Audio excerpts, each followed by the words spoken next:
DL4 Mark II here for a few days, hopefully thanks to Ross. The way you see me using it in this video, I'm actually using this just after an HX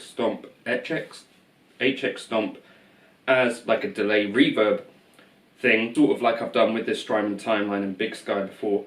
What I think could be cool about this is you could set up the MIDI in and out and stuff so that the HX Stomp is actually switching this.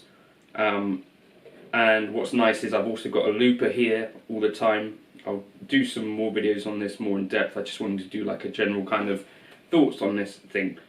Now, it's true to say that in general there's nothing particularly unique about the DL4 compared to like the HX Effects or even another HX Stomp or something like that. You know, there's a lot of redundancy between each of the Line 6 kind of models these days, as they're using some of the same, well, all of the same sounds across devices. The big difference for me is that if you're a person who's making stuff on the fly, then the DL4 has a way different experience, the older one as well.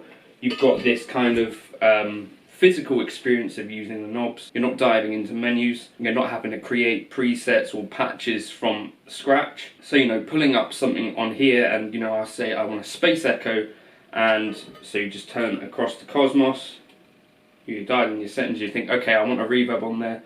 You think, you know where your favourites are because you've spent time with the unit and got to know it. So you know, for instance, that Glitz, which is one of my favourite reverbs in Helix, is on the glitch thing. So you hold Alt and you go across to glitch, and you hold Alt and you turn up the mix. It's going to be a different process. You're not going to have to move blocks around and stuff. It's, you know, very much more like a traditional kind of pedal board setup. And, you know, you could go down and you think, okay, actually the mix is too high on that delay, so I take that down, reach down to your board and do that. I think that's what you're going to go for the DL4 Mark II for if you are choosing that over something like the HX Effects. On the other hand, the HX Effects, when you're on a gig, potentially you're going to, if you're like me, it can be a bit tricky on this. I know the HX Stomp and the Helix well enough to do this stuff on the fly. The interface on the HX Effects is a bit different. However, you can use this to kind of control a rig. So I've used this with my Mesa Boogie Mark 525 to literally kind of do the delay and reverb thing, but as well switch the amp. Obviously that sort of thing would be far less possible with the DL4 Mark II. The DL4 Mark II is cheaper as well than the HX Effects and all that stuff.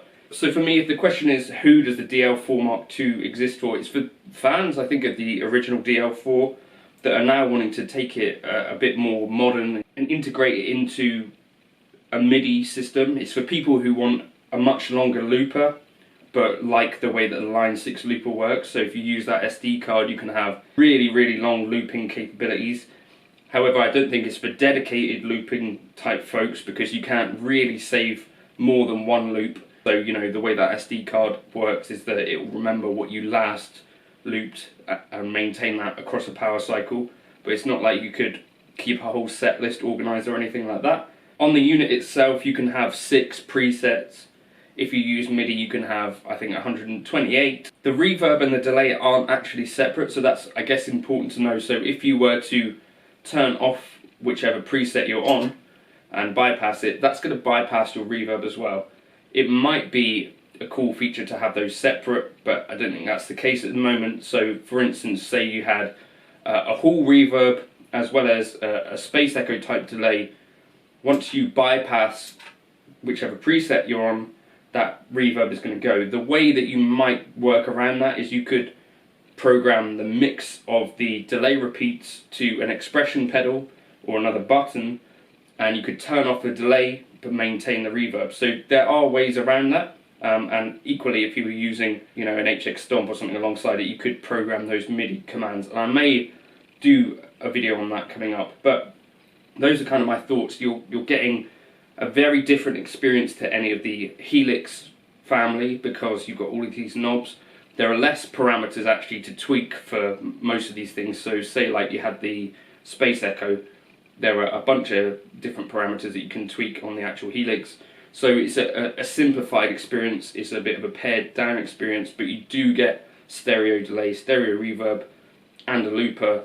This looper is always available in this setting that I've got it.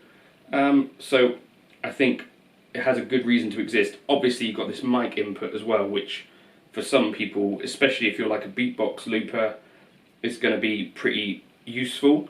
You could even mic up, I think, traditional instruments with that. So you could mic up a cab. I'm going to try that as well.